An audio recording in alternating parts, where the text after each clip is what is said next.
Hello friends, இந்த shortcut வீடியோவில் உங்களுக்கு தெரியுமா கொஸ்டின் பார்க்க போகிறோம். பாத்தோம்கள்னா என்ன, சம ஆழக்கோடுனா என்ன, சம உவர்ப்பு கோடுனா என்ன அப்படின்றத பார்க்க போகிறோம். ஃபஸ்ட்டு பாத்தோம்கள் கடலின் ஆழத்தை அளவிடக்கூடிய ஓர் அலகு. ஆழத்தை அளவிடக்கூடியது பாத்தோம்கள். எப்படி தண்ணிக்குள்ளே வைக்கிறப்ப கால் வைக்கிறப்ப என்ன சொல்லுவாங்க, பார்த்து காலை வை, ஆழம் கீழே இருக்க போதுன்னு சொல்லுவாங்கல்ல.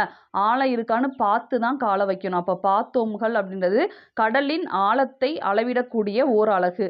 சம ஆழக்கோடு அப்படின்றது என்னது, பேர்லயே இருக்கு, சமமா இருக்கணும், ஒரே அளவுல இருக்கணும், சமமா இருக்கணும். அப்போ ஒரே அளவுல ஆழம் கொண்ட இடங்களை வரைபடத்துல இணைக்கக்கூடிய அந்த கற்பனை கோடு தான் சம ஆழக்கோடு.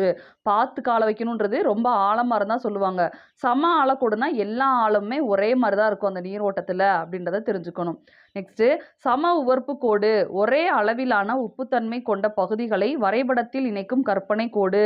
சம உவர்ப்பு கோடு பேர்லயே இருக்கும், ஒரே அளவுல உப்புத்தன்மை இருக்கணும். கொஞ்சம் உப்பு அதிகமா ரொம்ப கம்மியா அப்படி இல்லாம ஒரே அளவுல இருக்கணும், ஒரே அளவா சமமா இருக்கிறது தான் சம உவர்ப்பு கோடு. அப்ப பாத்தோம்கள்னா என்ன, சம ஆழக்கோடுனா என்ன, சம உவர்ப்பு கோடுனா என்ன அப்படின்றத நம்ம தெரிஞ்சுக்கணும். தேங்க்யூ.